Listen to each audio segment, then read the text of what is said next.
Hello, my name is Ron Kucharski. I'm a licensed investment advisor in Melbourne, and this is the Vantage Advisory Economic Update and Forecasts and Investment Strategies for 2010.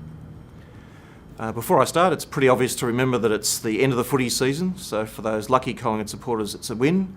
For the rest, I think we'd wish to forget about the whole season, but it's also spring and spring carnival. What I hope to share with you in the next few minutes is what's driving the stock markets, why are they going up when it seems like economies in Europe, UK and America are declining or struggling, and where should investors be looking to make money moving forward. So before I start, let me just give you a few suggestions here.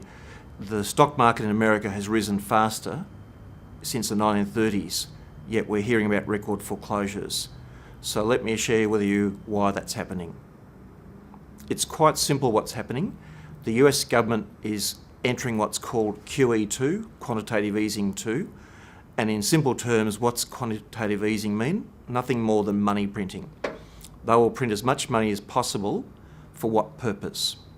Well, what they want to do is drive their US dollar down, and that drives up everyone else's up. So commodity currencies like South Africa, Canada, Brazil and Australia, their dollars or their currencies are rising due to the US dollar falling.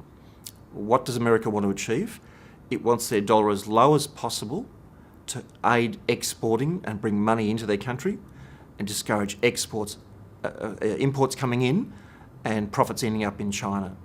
So they will do whatever it's possible to stop deflation, and they're trying to inflate their economy, whereas there'll be currency wars with Russia, Japan, China resisting what's going on. So it's quite possible the Aussie dollar will get to parity and beyond, and could rise as high as $1.10 US, which would be great if you want to go on a holiday to Bali or Fiji, but it's terrible for our nation and for exports. So if America's aim is to stop deflation, what does that mean? Why is deflation so critical to a country and to politicians? Deflation means that people don't buy it. They think that the cars, homes or TVs will be cheaper next year, so they put off spending, and most Anglo countries, their economy is based on consumption or spending. So America is trying to avoid what Japan suffered in the 1990s. So let's talk about investment tips. Where can we make some money in the months and years ahead? Well, the tip number one is don't try to predict what the economy and the stock markets will do. Yes, we know that stock markets in Ireland, Portugal, Spain, US are in poor shape and getting worse, and home foreclosures hit record levels. But let's not try to predict that. If the stock markets are rising on this back of this money printing, then you need to be invested in shares. Back here, what would you be buying? You'd be buying energy stocks, mining stocks, anything to do with the resource sector or agriculture, because that's a theme that's on the way up, and you need to be very much specific into certain stocks and certain sectors whilst the opportunities are there. So let's make hay while the sun shines, or the stock market shines. Tip number 2 is QE2 equals inflation in the future, because that money printing will lead to inflation. So in inflation periods, you need to own hard assets. What are they? They're city buildings in Melbourne CBD, which are bargains at the moment. You need to own land. You need to own agricultural assets. You need to own precious metals, gold, silver, platinum. They're the world's real currency. And you need to avoid certain things. So tip number 3 is avoid global property. Prices will fall in America, in England and other parts of the world. They haven't bottomed, so don't be sucked into going to buy housing in the USA yet. It will get cheaper. So avoid global property, and very importantly, avoid Melbourne residential property. It was cheap in 95, it was cheap in 2000, it's overpriced now by all measures. And as soon as the banks get tight on lending, that boom will end. And Biz Shrapnel, one of the better economic forecasters, predict Melbourne to grow at 9% over the next 3 years. That will be equal to the cost of living, so no return. And then they predict when mortgage rates get to 9%, that housing will fall and correct 10% in 2013. So why would you bother? There are much better things to invest your money in. So tip number 5 is avoid the media propaganda. They're only telling you what their big business clients want you to hear. So avoid the media and their con job, and try to avoid the textbook financial planners and economists and the bank salespeople who are selling their own story. Tip number 6 is avoid Queensland Rail. If it was cheap, you'd buy it, but clearly the analysis says it's overpriced. It's not a growth stock riding on the coal boom to China. All it is a 150-year-old company that carts coal. So don't buy Queensland Rail. Next tip is oil to go to $100 US, gold to go to $2,000 US, and silver to go to $50. So everyone should be investing into bullion and precious metals.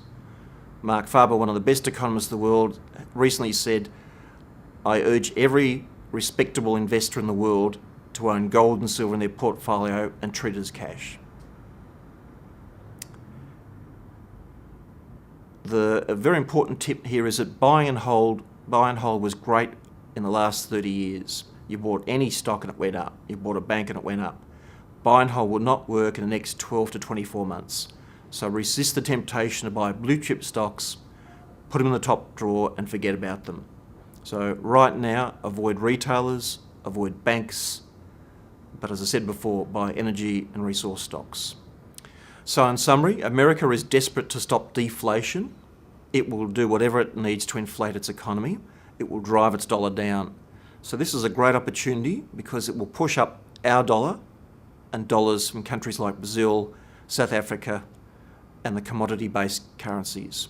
So it's really important to invest some of your money offshore when our dollar is high and bring it back when it falls back to, say, 80 cents. That way you can make an extra 20 or 30% return. Where would you invest? Well, Asia is booming and the emerging economies are the future of the world. So India, China, Asia, countries like Vietnam, Thailand, Indonesia are a great place to be. Just look at companies like Samsung and LG as example. If the sun's shining, then make hay. So it's very important to invest into agriculture because money printing leads to inflation. Inflation pushes up food. So invest into food, farms, and hard assets. Metals, land, Melbourne CBD, great opportunities ahead because of the banks being tough. Be very astute with your money. Don't buy and hold. That won't work in the current era. You need to be very active, invest into right stocks and right sectors and right investments. So if you want to know more about what drove the world, please read this book. It's from one of the richest investors in the world, George Soros, and explain how the baby boomers drove the world from 1982 to 2007, and that debt super cycle is over. They now want to save, invest, and retire. So the world has changed and you have to change your investment strategies. On the top of this video, there'll be a subscribe button. What that means is each month when Vantage will post its economic update or investment tips, you will receive it automatically. And what I also suggest is if you found this of any interest today, or you'd like to know more, or you have a friend, it'd be a great opportunity here to forward to a friend. I hope you'll do that as well. So it's very important to be astute and understand the media are out to tell you what their big business clients want. Think for yourself, be sharp about it. You need a lot more money in the future than you realise. Life will be very tough if you don't have enough. Look at people from the poorer countries that you see when you travel. We've given you some ideas of where to invest. We've told you there's ways of cashing in on the grey nomads as well. Got a great way to make money there. So we look forward to talking to you next month. Today's information is what's known as general advice or general educational information. What you do with it is to apply it back to your own circumstance. So please contact Vantage and make an appointment so we can review your portfolio and show you what you need to do to make money in the next 12 to 24 months. Thanks for your time and look forward to hearing from you next month.